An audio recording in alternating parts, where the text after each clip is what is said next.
Ghislain, bah qu'est-ce que tu attends? Tu comptes la faire par télépathie, la toilette? Alice, cette dame a besoin de se reposer. On peut revenir après pour sa toilette? Ah bah non, on n'a pas que ça à faire, hein.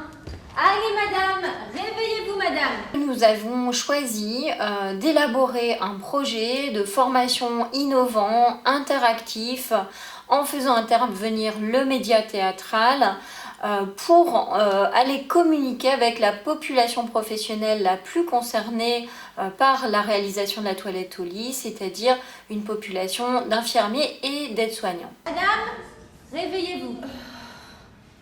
Non mais s'il vous plaît, je suis épuisée. Et écoutez, on fait vite fait votre toilette et vous pourrez faire une sieste tranquillement avant le déjeuner. Allez, courage. Vous imaginez, madame, si tout le monde fait comme vous?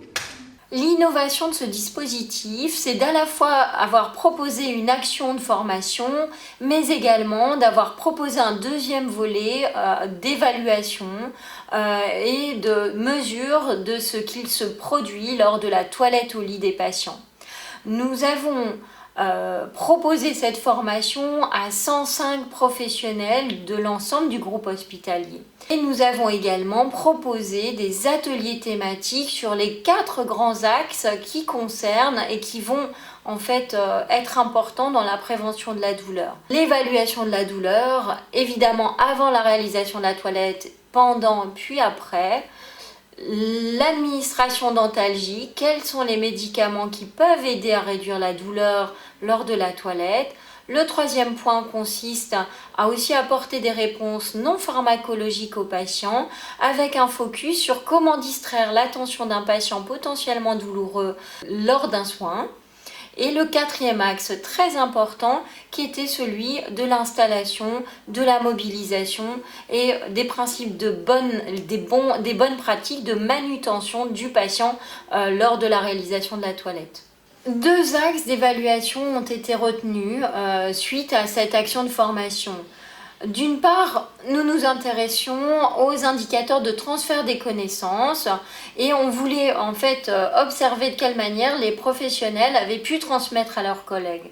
On a évalué aussi leur satisfaction et l'originalité de ce projet, c'est le 3e volet qui était une évaluation de la douleur un jour donné dans les services concernés. Cette étude a été réalisée dans les 5 hôpitaux du groupe hospitalier de l'Est parisien de 2018 à 2019 sur des semaines consécutives d'observation. Ça a concerné au total 166 personnes, l'âge moyen de nos patients était de 64 ans et la moitié des patients avaient plus de 77 ans. 65 des patients étaient des patients non communicants ou dyscommunicants.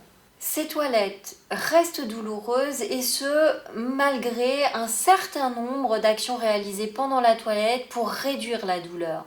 60 de ces 166 toilettes étaient réalisées avec une analgésie. Et pourtant, ces toilettes restent douloureuses.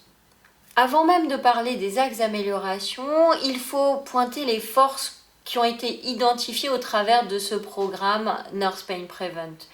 La grande motivation des professionnels pour réduire la douleur des patients, leur véritable intérêt vis-à-vis de la prévention de la douleur, leur engagement et leur capacité à nommer ce qu'ils font, à verbaliser, à être attentif, à respecter le rythme du patient.